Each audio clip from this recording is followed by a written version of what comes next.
యేసు ప్రభుని జ్ఞాపకం చేసుకుంటున్నాం. ఏ ఆశీర్వాదం పొందాం? నీతిమంతుడు అనే ఆశీర్వాదం పొందావా? పరిశుద్ధుడు అనే ఆశీర్వాదం పొందామా? యథార్థవంతుడు అనే ఆశీర్వాదం పొందామా? అబద్ధం ఆడడు అనే ఆశీర్వాదం పొందామా? అంటే నీతిమంతుడైన యేసుక్రీస్తు వారిని ప్రతి ఆదివారం గుర్తు చేసుకుంటున్నా కానీ ఆశీర్వాదాన్ని పొందని స్థితిలో ఉంటే ఇంకా మనకేం లాభం? అవునా కాదు? కాబట్టి నీతిమంతుడైన యేసు ప్రభుని ప్రతి ఆదివారం మనం జ్ఞాపకం చేసుకుంటున్నప్పుడు మనకు రావాల్సింది ఆశీర్వాదాలు. అవునా కదా? ఇప్పుడు చెప్పినట్టుగా ఏ ఆశీర్వాదాలు?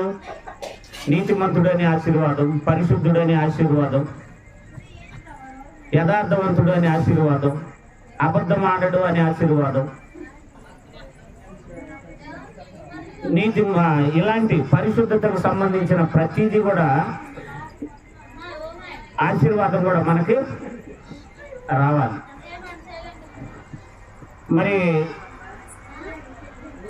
వీటిల్లో ఏ ఆశీర్వాదానికైనా మనం పాత్రలు అయ్యామా? ఏమా? మరి వారం వారం వింటున్నాం కదా వాక్యం. ఫాతిమా సిస్టర్ ఉందనుకో, నీతిమంతురాలు అని ఎవరైనా అన్నారా? అంటే ఆశీర్వాదం పొందినట్టే. అర్థమైందా?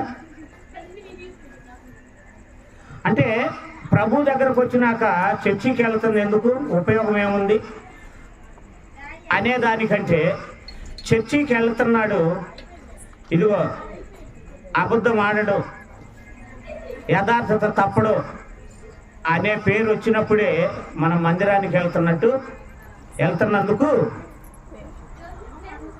ఉపయోగం. అర్థమైందా కదా? కాబట్టి యేసు ప్రభుని నమ్మితే, నీతిమంతుడైన యేసు ప్రభుని జ్ఞాపకం చేసుకుంటే వచ్చే ఆశీర్వాదం, యేసు ప్రభుకి ఏ పేర్లు అయితే వచ్చాయో, ఆయన దేవుడైన యెహోవాని ఆయన జ్ఞాపకం చేసుకున్నాడా లేదా?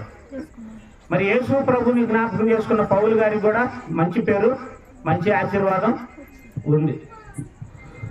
కాబట్టి మనం కొద్ది నిమిషాలు మంచి ఉద్దేశాన్ని తెలుసుకున్నాం.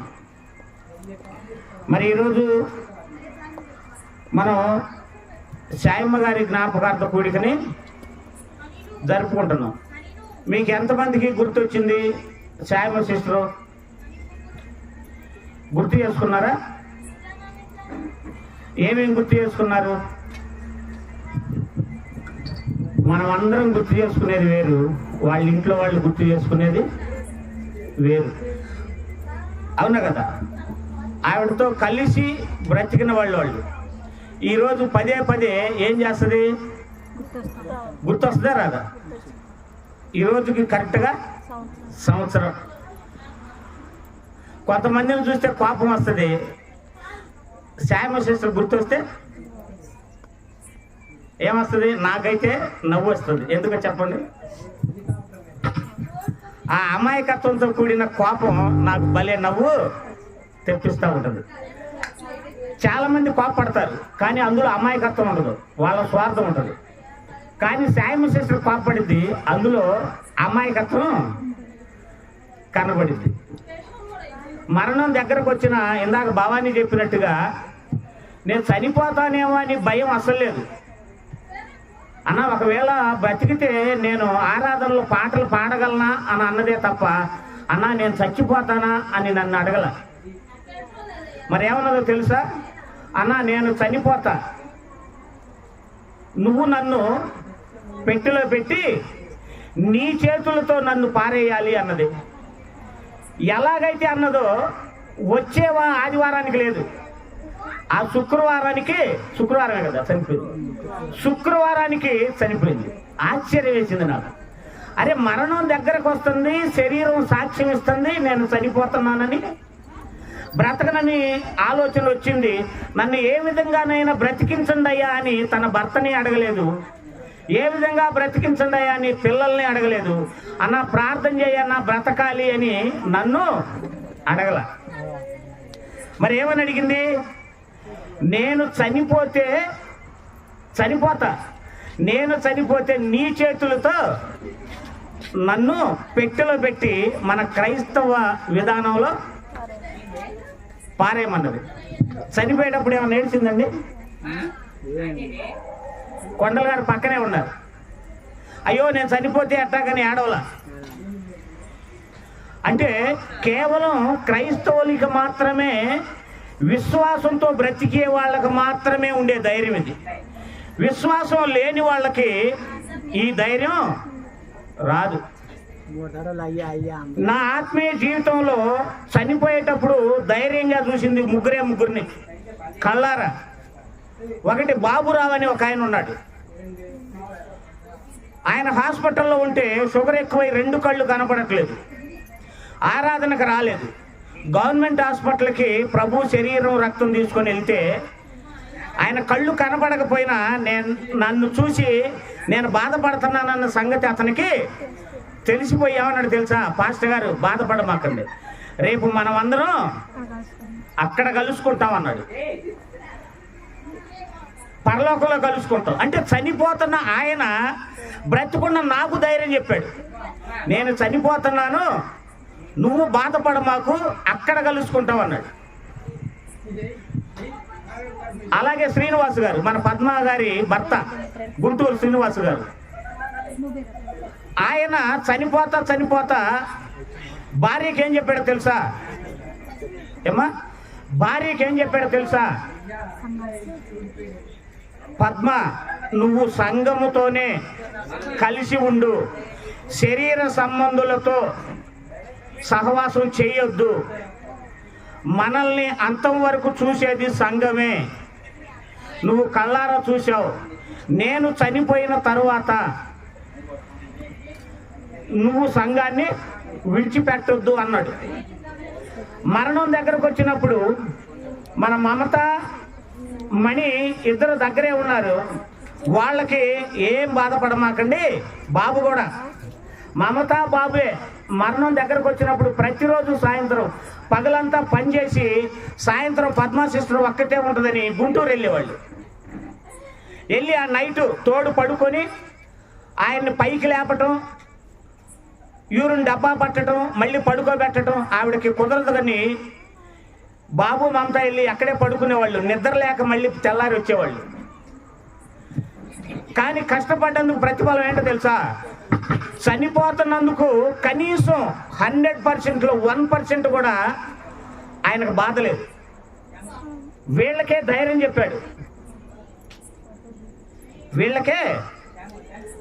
చెప్పాడు, ఏమని?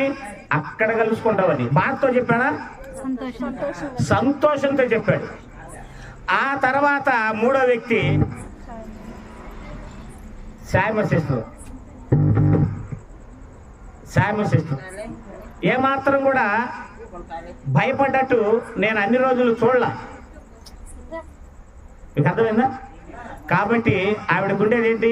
కోపం మాత్రం నాలాగే బాగా ఉంటుంది. ఆ కోపంలో ఏముండదు, కపటం ఉండదు, నన్ను అంటావా అనే ఇదే తప్ప వేరొక ఇది ఉండేది కాదు. కానీ అంత ఇదైపోయినా ఆ గుండె కుట్లేసినా సరే అంత ఇబ్బంది పడ్డా ఆరాధన ఇక్కడ నుండి ఒక్కటే నడుచుకుంటూ వచ్చింది చర్చిలోకి. వాళ్ళ ఇంట్లో నుండి చర్చిలోకి ఒక్కటే నడుచుకుంటూ వచ్చింది, ఎవరు సపోర్ట్ లేకుండా వచ్చి. ఆ రోజు పాట పాడిందా లేదా? కొండగా పాటలు పాడింది. నాకైతే భయం వేస్తా ఉంది, ఎందుకు ఆయాసం కదా. పాట పాడాలంటే ఇంకా బలం పుంజుకోవాలి కదా. నాకైతే భయం. పాట పాడినంతసేపు అటే చూసాను నేనైతే. 4 రోజులు పాటలు పాడింది. అంటే ఈ మాటలు నేను ఎందుకు చెప్తున్నానో తెలుసా? ఇక్కడున్న మీకుంటుందా ఆ ధైర్యం మరణం దగ్గరకు వచ్చినప్పుడు? అలా ఉండగలరా? అలా ధైర్యంతో బ్రతికిన వాళ్ళకి ధైర్యం చెప్పగలరా? లేదా నేను చనిపోతున్నానని బ్రతికున్న వాళ్ళ ధైర్యాన్ని చెడగొడతారా? భక్తి అంటే అన్నీ బాగున్నప్పుడు చూపించేది కాదు, మరణం దగ్గరకు వచ్చినప్పుడు సంతోషంతో ఆహ్వానించేది. మీకు అర్థమైందా? సంతోషంతో ఆహ్వానించేది. నేను ప్రభు దగ్గరికి వెళ్తున్నాననే ఆనందాన్ని బ్రతికిన వాళ్ళకు చూపించేది. మీకు అర్థమైందా? నేను ప్రభు దగ్గరికి వెళ్తున్నాననే ఆనందాన్ని ప్రభు దగ్గరికి చూపించేది. ఆ తర్వాత హనుమంతరావు గారి దగ్గర కూడా నేను చూడలే భయం. హనుమంతరావు గారు ఎంత జాగ్పాటు కొట్టారు అంటే, ఆయనకు తెలిసిపోయింది నా జీవిత దినాలు ముగింపు దినాలు దగ్గరకు వచ్చాయని చెప్పి తనంతట తానే మన మందిరానికి వచ్చాడు. మందిరానికి వచ్చి వాక్యం విన్నారు. ఆ రోజు ఎందుకో అద్భుతంగా ఇంకా దేవుడు మరి ఆయన కోసం ఏమో వాక్యం దేవుని మనసు అనే మాట విన్నారు.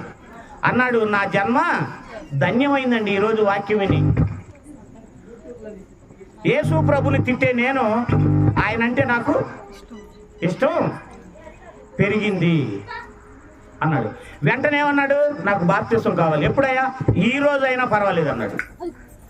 కాదు, ఈ రోజు కాదు, ముందు మీకు బాప్తిసం అంటే ఏంటో తెలియాలి అన్నాను. చెప్పాను. వెంటనే తీసుకున్నాడా లేదా? తీసుకున్నాడు. అంటే టైం దగ్గరకు వచ్చింది, విశ్వసించాడు. ఏమ్మా భయపడ్డా? ఏం భయపడలా. ఎందుకు భయం? తండ్రి అయిన దేవుడి దగ్గరికి వెళ్తుంటే అవునా కాదా? ఇప్పుడు ఇక్కడ ఉన్న మీ అందరూ కూడా ఒకసారి పరిశీలించుకోండి. రేపు పొద్దున్నే మరణం, మీ ఫీలింగ్ ఎలా ఉంటుంది? రేపొద్దున చనిపోతున్నాను, నన్ను దేవుడు మరణం పేరుతో తీసుకెళ్తున్నాడు, మన ఆలోచన ఎలా ఉంటుంది? పరిశీలించుకోండి.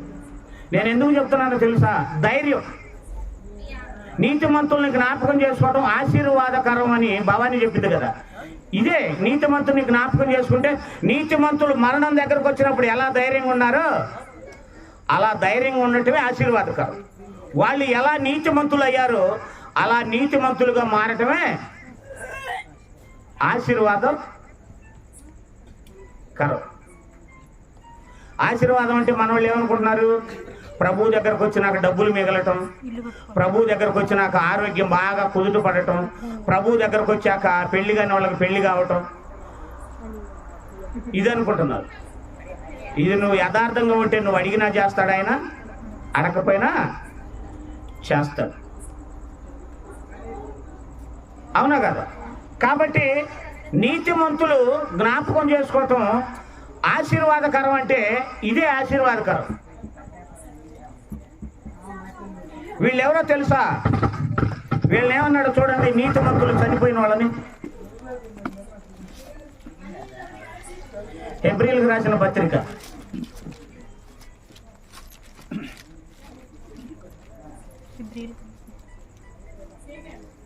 తీసారా? 11వ అధ్యాయం.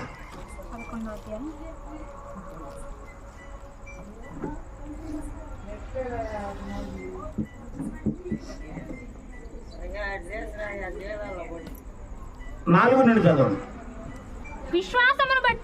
విశ్వాసమును బట్టి హేబేలు కయ్యూను కంటే శ్రేష్టమైన బలి దేవునికి అర్పించెను. దేవుడు అతని అర్పణను గూర్చి సాక్ష్యం ఇచ్చినప్పుడు అతడు ఆ విశ్వాసమును బట్టి నీతిమంతుడని సాక్ష్యం పొందెను. నీతిమంతుడని సాక్ష్యం దేన్ని బట్టి? విశ్వాసాన్ని బట్టి నీతిమంతుడనే సాక్ష్యం పొందాడు. అంటే ఆశీర్వాదం పొందాడా? దేన్ని బట్టి? విశ్వాసాన్ని బట్టి. విశ్వాసాన్ని బట్టి క్రియలు చేశాడు. క్రియలను బట్టి ఏమైపోయింది? నీతిమంతుడని సాక్ష్యం పొందెను. అతడు మృతి నొందియు ఆ విశ్వాసము ద్వారా ఆ విశ్వాసము ద్వారా మాట్లాడుచున్నాడు. ఎలాగా? విశ్వాసమును బట్టి హానోకు. చాలు. ఎలా మాట్లాడుతున్నాడంట ఆయన? చనిపోయాడు కదా. ఎలా మాట్లాడుతున్నాడు? ఏమ్మా? చనిపోయాడు కదా, ఎలా మాట్లాడుతున్నాడు? ఇప్పుడు వరకు మన సాయమ్మ సిస్టర్ మాట్లాడిందా లేదా? ఎలాగా? బాగా లేకపోయినా పాటలు పాడింది. ఆమె పాడటం చూసి నేను మీకు చెప్పా. అంటే ఆమె చేసిన క్రియలు మీకు చెప్పాను కాబట్టి మాట్లాడింది ఎవరు? ఆవిడ మాట్లాడింది. ఆవిడ ఆ క్రియలు చేయకపోతే నేను మీతో చెప్పేవాడిని కాదు. అంటే నేను మీతో మాట్లాడుతున్నాను అంటే ఆవిడ విశ్వాసాన్ని చూసి నేను మీకేం చేశా? ఏం చేశాను? మాట్లాడింది. ఇప్పుడు వారు శ్రీనివాస్ గారి గురించి చెప్పా, మాట్లాడింది ఆయన నేనా? ఆయన.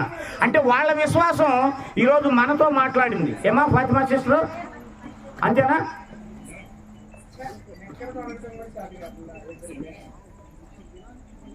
అందుకని ఏమన్నాడు? చదువు అదేమట మళ్ళీ. అతడు మృతి నొంది విశ్వాసము ద్వారా మాట్లాడుచున్నాడు. అదిగో విశ్వాసం ద్వారా ఏం చేస్తున్నాడు? మాట్లాడుతున్నాడు. చనిపోయిన ఆయన మాట్లాడతాడా? మాట్లాడతాడు. ఎలాగా అంటే ఆయన చనిపోయిన ఆయన ప్రేమను గుర్తు చేపిస్తాడు. ఆయన చనిపోయిన ఆయన యథార్థతను గుర్తు చేపిస్తాడు. ఆయన చనిపోయిన ఆయన నీతిని గుర్తు చేపిస్తాడు. అంటే చనిపోయి కూడా బ్రతికే వాళ్ళు ఎవరో తెలుసా? నీతిగా బ్రతికిన వాళ్ళు. ఇప్పుడు ఫాతిమా సిస్టర్ మంచిదనుకో, ఫాతిమా సిస్టర్ మర్చిపోతాం మనం? ఆవిడ చేసిన మంచి పనులన్నీ ఏం చేస్తాం? ఎప్పుడు గుర్తు చేసుకుంటాం? ప్రతిసారి గుర్తు చేసుకుంటామా లేదా? ఏమో అవునా కదా? ఇప్పుడు నేను చెడ్డవాడిని అనుకోండి, దేవుడు ఉన్నాడు కాబట్టి మేము ఇలా బ్రతికాము, మా విశ్వాసం ద్వారా మీతో మాట్లాడుతున్నామని చెప్పడానికి వీళ్ళందరూ ఎవరంట? మనకి సాక్షులు అంట. సాక్ష్యం చూపించేవాళ్ళంట. ఏమని? మేము దేవుణ్ణి నమ్మాం, నమ్మకాన్ని బట్టి బ్రతికాం, మా బ్రతుకును బట్టి మీతో మాట్లాడుతున్నాం. అంటే దేవుడు ఉన్నాడని మనకు సాక్ష్యంగా వాళ్ళ బ్రతుకుల ద్వారా చూపించారు. అందుకే అంటున్నాడు 12వ అధ్యాయం 1వ వచనం, ఇంత గొప్ప సాక్షి సమూహము మేఘము వలె మనలను ఆవరించి ఉన్నందున. అదిగో చుట్టుపక్కల ఉన్నారు. అర్థమైందా? బైబిల్లో హేబేలు దగ్గర మొదలుకొని నీతిమంతులు అందరూ కూడా మనతో ఏమున్నారు? మేఘములాగా ఆవరించి ఉన్నారు. ఒక హేబేలు గారు, ఒక లోతు గారు, ఒక నోవాహు గారు, ఒక అబ్రహాం గారు, ఒక ఇస్సాకు గారు, యాకోబు గారు, యెహోషువ గారు, కాలేబు గారు, మోషే గారు, పౌలు గారు, ఇలా ప్రతి ఒక్క నీతిమంతుడు మనకి ఎలా ఉన్నారంట? మేఘం వలె ఉన్నారంట. అంటే ఎటు చూసినా నీతి కనపడుతుంది మనకి. అంటే వీళ్ళు ఎవరంట? దేవుడు ఉన్నాడు అనే విశ్వాసం ద్వారా మనకు సాక్ష్యం చూపించే సాక్షి సమూహం అంట. వీళ్ళెవరు? సాక్షి సమూహం. మేము నీతిమంతులం. మీరు మమ్మల్ని జ్ఞాపకం చేసుకుంటే మీరు ఏమైపోతారు? నీతిమంతులు అయిపోతారు. అదే ఆశీర్వాదం. నీతిమంతుడిని జ్ఞాపకం చేసుకున్నవాడు నీతిమంతుడు అయిపోతాడు. అవునా కదా? నీతిమంతుడిని జ్ఞాపకం చేసుకున్నవాడు ఏమైపోతాడు? నీతిమంతుడు అయిపోతాడు. చూడండి, మళ్ళీ ఇక్కడ కొద్దాం, ముగించుకుందాం. యోహాను పత్రిక, మొదటి యోహాను పత్రిక 2వ అధ్యాయం 3వ అధ్యాయం 7వ వచనం. చిన్నపిల్లలారా అదిగో ఎవరిని కూడా మిమ్మల్ని మోసపరచనీయమాకండి. ఆయన నీతిమంతుడై ఉన్నట్టు, దేవుడు లేదా యేసుక్రీస్తు నీతిమంతుడై ఉన్నట్టు నీతిని జరిగించు ప్రతివాడును. అదిగో ఆయన నీతిమంతుడు. ఆయనను చూసి ఆయన్ని జ్ఞాపకం చేసుకొని ఆ నీతిని మనం జరిగిస్తే మనం ఎవరమంట? నీతిమంతులు. అంటే నీతిమంతుడిని చూసి నీతిని జరిగించేవాడే ఆశీర్వాదం పొందినవాడు. అర్థమైందా? నీతిమంతుడిని చూసి నీతిని జరిగించిన వాడు ఆశీర్వాదం పొందినవాడు. పరిశుద్ధుని చూసి పరిశుద్ధంగా బ్రతికినవాడు ఆశీర్వాదం పొందినవాడు. యథార్థవంతుడిని చూసి యథార్థవంతంగా బ్రతికినవాడు ఆశీర్వాదం పొందినవాడు. అంటే దేవుని నీతిమంతుని జ్ఞాపకం చేసుకోవటం అంటే వారిలో ఉన్న నీతి మనలోనికి రావటమే ఆశీర్వాదం. అవునా కదా? అందుకని ఏమన్నాడు ఇక్కడ?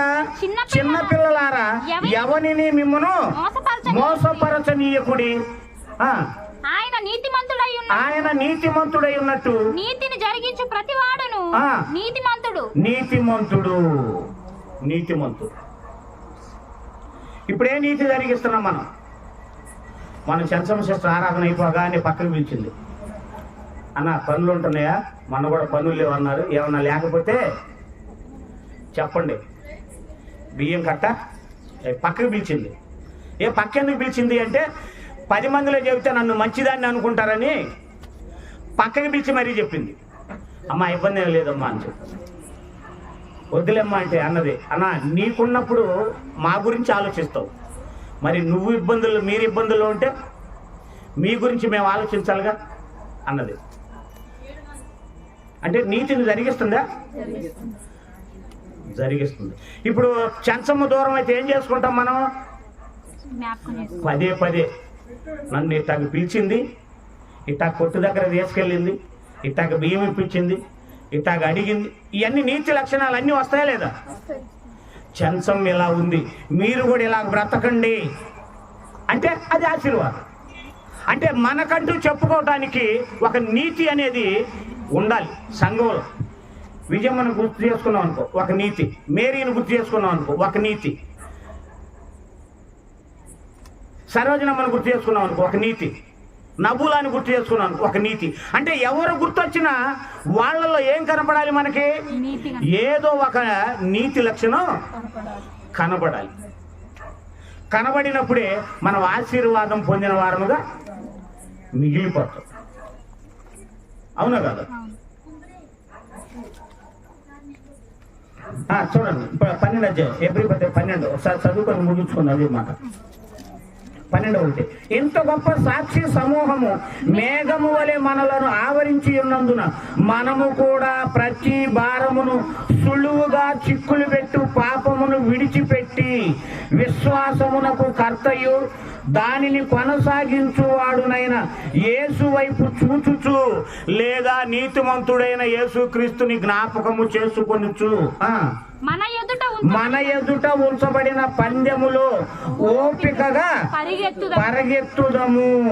ఆయన తన ఎదుట ఉంచబడిన ఆనందము కొరకై అవమానమును నిర్లక్ష్య పెట్టి సిలువను సహించి దేవుని సింహాసనము యొక్క కుడిపార్శ్వమున ఆసీనుడై ఉన్నాడు. మీరు అలసట పడకయు మీ ప్రాణములు విసుగకయు ఉండునట్లు పాపాత్ములు తనకు వ్యతిరేకముగా చేసిన తిరస్కారం అంతయు ఓర్చుకున్నాడంట. పాపాత్ములు యేసు ప్రభుకి ఏం చేశారంటమ్మా విజయమ్మ సిస్టర్? తిరస్కారం చేశారంట. యేసు ప్రభు ఎంత మంచివాడు, కానీ అంత మంచివాడికి అందరు ఏమైపోయారంట? ఒప్పుకోలేదంట. తిరస్కారంగా ఉంటే ఆయన ఏం చేశారంట? పట్టించుకోలేదంట. మనం కూడా దేవుడి కోసం బ్రతకాలనే ఆలోచన మనకుంటే జనాలు 100 మాటలు అంటారు, మనకు అనవసరం. ఎంత మంచి చేసినా ఏదో ఒకటి అంటానే ఉంటారు. నువ్వు పట్టించుకున్నావు అనుకో వెనక్కి వెళ్తావు, పట్టించుకోలేదనుకో ముందుకెళ్తావు. పౌలు గారు అంటారు కదా, వెనకున్నవి మరిచి ముందున్న వాటికై సాగిపోవాలి. పరిగెత్తేవాడు వెనక చూస్తాడా ముందు చూస్తాడా? ముందు చూస్తాడు. అలాగే మనం అందరం ఇక్కడున్న ఫాతిమా సిస్టర్ కానీ, నబులా సిస్టర్ కానీ, చెంచమ్మ సిస్టర్ కానీ, సరోజ సిస్టర్ కానీ, విజయం ఎవరైనా సరే ఇక్కడున్న మనం అందరం కూడా పరిగెత్తే వాళ్ళమైతే ముందు చూస్తాం, పరిగెత్తన వాళ్ళమైతే నన్ను గురించి ఏమనుకుంటున్నారు, నా గురించి ఏమనుకుంటున్నారు అనుకుంటాం. నీ గురించి ఏమనుకుంటున్నారు అనేది పక్కన పెట్టు, నువ్వు పరిగెత్తుతున్నావా లేదనేదే చూసుకో. యేసు ప్రభు పరిగెత్తాడా? నా మకా నోస్తారా మీరు అన్నాడా? నన్ను పిడిగుద్దులు గుద్దుతారా అన్నాడా? అంటే టైం వేస్ట్ చేయాలనుకోలే ఆయన. అదే మనమైతే ఇద్దరు కలిశారనుకోండి, నా గురించి ఏమనుకుంటున్నారు అక్క, నీకెందుకు అక్క, పని లేనివారు.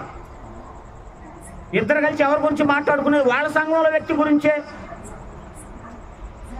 మీ సంఘంలో వ్యక్తిని మీరే అవమానపరుస్తారా? ఎప్పుడో చెప్పాను నేను, మన సంఘంలో వ్యక్తి తప్పు చేస్తే మనమే వచ్చి అడుగుదాం, బయట వాళ్ళకి చెప్పొద్దు. అర్థమైందా? బయట వాళ్ళకి చెబితే నీ కుటుంబంలో పరువు బయట పెట్టుకున్నట్టు. అదే నువ్వే వచ్చి, సపోజ్ కొండల గారు ఉన్నా అనుకోండి, కొండల గారు మీరు ఇలా చేయటం నాకు నచ్చలేదు అన్న, నాకు నచ్చలేదని అడిగారు అనుకోండి, ఆయన మారతాడు. అడగకుండా పక్కన చేస్తే అది వెనక్కి తిరిగి చూడటం. అవునా కదా? కాబట్టి యేసు ప్రభు వెనక్కి తిరిగి చూడలేదంట. ఏమంటున్నాడు? ఆయన తన ఎదుట ఉంచబడిన ఆనందము కొరకై పాపాత్ములు తనకు వ్యతిరేకముగా చేసిన తిరస్కారం అంతయు ఓర్చుకొనిన ఆయనను తలంచుకొనుడి. ఇక్కడున్న మనం అందరం ఎవరిని తలుచుకుందామా? ఎవరిని తలుచుకుందాం? యేసు ప్రభుని తలుచుకుందామా, లేదా మన గురించి చెడుగా చెప్పే వాళ్ళని తలుచుకుందామా? చెడుగా చెప్పే వాళ్ళని వదిలేద్దాం. చెడుగా చెప్పేవాళ్ళు నువ్వు ఎంత మంచిగా ఉన్నా చెబుతానే ఉంటారు. కానీ నువ్వు అది పట్టించుకున్నావు అనుకో, ఇంక నువ్వు చేసే పని కూడా చెయ్యవు, వెనక్కి వస్తూ ఉంటావు. కానీ వాళ్ళని పట్టించుకోకుండా నువ్వు ముందుకెళ్తున్నావు అనుకో, యేసు ప్రభుని తలుచుకున్నట్టు లెక్క. అక్క నీ గురించి అలాగంటుంది అక్క, యేసు ప్రభుని అన్నారు, నేనెంత అనుకుని వదిలేసేయి. నిన్ను ఇలాగంటుంది, యేసు ప్రభుని అన్నారు, నేనెంత అనుకుని వదిలేసేయి. ఆయన పట్టించుకున్నాడా? మనం కూడా పట్టించుకోవాల్సిన అవసరం లేదు. నీతిమంతుడైన యేసు వైపు చూస్తాం, ముందుకు వెళతా ఉంటే మన నీతి మనం చనిపోయినాకైనా బయటకు వచ్చింది. అవునా కదా? ఈరోజు మన సాయమ్మ గారి గురించి ఎంత గొప్పగా ఎందుకు చెప్పుకుంటున్నాం? ఆమెలో ఉన్న మంచితనాన్ని బట్టి. ఆమె బాప్తిసం పొందలేదనుకోండి ఎంతసేపు చెప్పుకుంటావా? నీతిగా బ్రతకలేదనుకోండి ఎంతసేపు చెప్పుకుంటావా? ఏముండదు, పై మాటలు 2 పొడి అక్షరాలు చెప్పుకుంటా ఇంటి వాళ్ళని సంతోషపెట్టి పై మాటలు చెప్పి వెళ్ళిపోయేవాళ్ళు. అవునా కదా? కాబట్టి ఇలాంటి స్థితి మనందరికి వచ్చిందా లేదా? ఒకనాడు నా ఫ్లెక్సీ కూడా ఇలాగే కడతారు మీరు, నా బొమ్మ కూడా ఇక్కడే ఇలాగా ఉంటుంది. నా స్థానంలో ఇంకొకరు నిలబడి చెప్పే స్థితి వస్తుందా? వచ్చింది. వచ్చినప్పుడు కనీసం ఇది అబ్రహాం అన్నది ఎంత మంచోడు అని కనీసం 4 లక్షణాలు కనపడాలి కదా, ఇంత బతికితే. అప్పుడు నా గురించి, ఈవిడ గురించి ఎలాగైతే చెప్పుకున్నామో నా గురించి చెప్పుకునే విధంగా ఉండే విధంగా ఉండటమే భక్తి. కాబట్టి మరణానికి ముందే మనం కూడా ఇప్పుడు లూదియా గారి గురించి భవానీ చెప్పినట్టుగా, ద్వారకా గారి గురించి భవానీ చెప్పినట్టుగా మనం కూడా ఏం చేద్దాం? సత్క్రియలు, ధర్మకార్యాలు బహుగా చేద్దాం. ఇప్పుడు సత్క్రియలు ఇక్కడ ఉన్న వాళ్ళు మనం ఏమేం చేసాం? చివరిగా ఆలోచించుకొని ముగిద్దాం. ఏమా సంఘానికి ఇదిగో నేను ఇది చేశానన్నా అని మీలో ఎవరైనా ఏమన్నా ఉన్నాయా చేసిని? ఏమా ఇదిగో సంఘానికి నేను ఇది చేశానని ఏమైనా ఉన్నాయా? ఏమీ చేయలేదనుకో, ఇలాగ చెప్పుకోవటానికి మీ మంచి కోసమే చెప్తున్నా, మీరు చెడ్డోళ్ళు అంటాను కాదు నేను చెప్తుంది. ఇలాంటి అదృష్టం మనం కూడా బ్రతికున్నప్పుడే చేసుకుందాం. మన ఫాతిమా గురించి మంచి పేరు ఉంటుంది. ఏమని? ఖాళీ సమయంలో ఇల్లు తిరిగి అందరిని ఏం చేస్తుందంట? ఏకం చేసి పలకరిస్తూ ఉంటుందంట. మనం అందరూ చెప్పుకున్న వాళ్ళే. ఫాతిమా సిస్టర్ ఏం చేస్తుందంట? ఖాళీగా ఉన్నప్పుడు అక్కడెక్కడ ఏర్లంకమ్మ, రోడ్డు మీద ఏర్లంకమ్మ, అక్కడికి వెళ్ళొచ్చి నాతో ఏం చెప్పేది తెలుసా? అన్నా అబ్రహం అన్న అక్కడ ప్రార్థన చేసి వెళ్ళేటప్పుడు ఉంది ఆ మంచిని పెంచుకుందాం. అర్థమైందా? మనలో ఉన్న మంచి లక్షణాలు ఏం చేద్దాం? పెంచుకుందాం. మరణం దగ్గరకు వచ్చేసరికి సంతోషంగా బ్రతకడానికి, మన గురించి కూడా దేవుడు మహిమపరచటానికి, మనలో ఉన్న మంచి లక్షణాలని ఎదుటి వాళ్ళు చూసి 4 అక్షరాలు నేర్చుకొని బలపడటానికి మనం కూడా ఏమైపోదాం? ఒక చెట్టు 4 కాయలు కాచినట్టుగా మనం కూడా కనీసం యేసు ప్రభులాగా సమరూపంగా కాకపోయినా ఏం చేద్దాం? మన మనస్సాక్షి మన మీద నేరారోపణ చెయ్యనంత వరకు యథార్థంగా బ్రతుకు. అవునా కదా? మరి బ్రతకడానికి తీర్మానం చేసుకుంటామా ఈ పూట? ఏమ్మా మనం కూడా నీతిగా బ్రతకడానికి తీర్మానం చేసుకున్నామా? చేసుకుందాం. ఒకటి మాత్రం గుర్తుపెట్టుకోండి, భూమి మీదకి వచ్చిన ప్రతి మనిషి మంచివాడు, మంచిది. ఇది ఫిక్స్ అయిపోండి. వాళ్ళకి మానసిక ఎదుగుదల లేక, వాళ్ళ సహవాసం సరిగా లేక, వాళ్ళ భక్తిలో కొంచెం బలహీనత ఉంటుంది. మీకు అర్థమైందా? ఆ బలహీనతను పట్టుకొని అలాంటి వాడు అలాంటిది అనకుండా వాళ్ళలో ఉన్న మంచితనాన్ని 10 మందికి చెబుతూ వాళ్ళని బలపరుస్తూ మనం కూడా ఏమైపోదాం? బలవంతులుగా మారదాం. ఓకేనా? కాబట్టి ఆ ఛాయమ్మ గారు ఈ రోజుకి మనల్ని విడిచిపెట్టి సంవత్సరం అయితే ఆ సంవత్సరం దినాన మనం అందరం గుర్తు చేసుకొని, నీతిని గుర్తు చేసుకొని ఏం చేసాం? ఆశీర్వాదం పొందాం. అవునా కదా? ఇంకా మనం వెళ్ళిపోతాం. ఇదే జ్ఞాపకాలతో ఉండేది ఎవరు? కొండల గారు. కొండల గారికి మహాబాధగా ఉంటుందా ఉండదా? మనం అందరం ఎటువంటి వెళ్ళిపోతాం. పోయినా ఈ సంవత్సరం గుర్తు చేసుకుంటాడా లేదా? గుర్తు చేసుకుంటాడు. చెడ్డ భార్యలనే గుర్తు చేసుకుంటారు. ఇంకా అలాంటి భార్యనే గుర్తు చేసుకోకుండా ఉంటారా? మరి పిల్లలకి ఎంత గుర్తు రావాలి? కాబట్టి ఇప్పుడు కొండల గారు ఏం చేయాలి? ఇప్పుడు ఎలాగుండాలి? భార్యను గుర్తు చేసుకుంటే బాధపడటం కాదు, పరలోకం వెళ్ళింది అదృష్టం అని ధైర్యంగా ఉండాలి. పిల్లలు కూడా ఏం చేయాలి? మా అమ్మ అక్కడ ఉంది, మేము కూడా ఒకనాటికి ఎవరిని చూస్తాం? మా అమ్మని చూస్తాం. నరకానికి వెళ్తే కదా భయం, పరలోకానికి వెళ్ళిందని నేను మనస్ఫూర్తిగా నమ్ముతున్నా. మీరు కూడా నమ్మితే ధైర్యంగా ఉంటారు. కాకపోతే మా శారీరకంగా దూరంగా ఉందని ప్రతి ఒక్కళ్ళకి బాధ ఉంటానే ఉంటుంది. నేను ఇప్పటికి ప్రతి ఆరాధనకు వచ్చేటప్పుడు అటువైపు ఆ సమాధి బండ వైపు చూసుకుంటానే వస్తూ ఉంటా. ఇప్పుడు వస్తా కూడా చూసుకుంటా వచ్చా. ఎందుకని? మంచి మనిషి కాబట్టి. ఓకేనా? కాబట్టి దేవుడు మనకిచ్చిన అవకాశాన్ని, ఆవిడకిచ్చిన అవకాశాన్ని తనకున్నంతలో సద్వినియోగం చేసుకుంది. దేవుడు మనకిచ్చిన అవకాశాన్ని మనకున్నంతలో మనం కూడా సద్వినియోగం చేసుకొని ప్రభువును గణపరుస్తూ, మన చుట్టుపక్కల వాళ్ళని ప్రేమిస్తూ, తప్పుల్ని క్షమిస్తూ బ్రతుకుదాం, దేవుణ్ణి గణపరుద్దాం, మన జీవితానికి ఒక అర్థాన్ని తెచ్చుకుందాం. ఓకేనా? కాబట్టి ఇప్పటి వరకు శ్రద్ధగా విన్న మీ అందరికీ వందనాలు తెలియజేస్తూ, కార్యక్రమాన్ని ఏర్పాటు చేసిన గృహం అందరికి కూడా వందనాలు తెలియజేస్తూ, ప్రత్యేకంగా కొండల గారికి వందనాలు తెలియజేస్తూ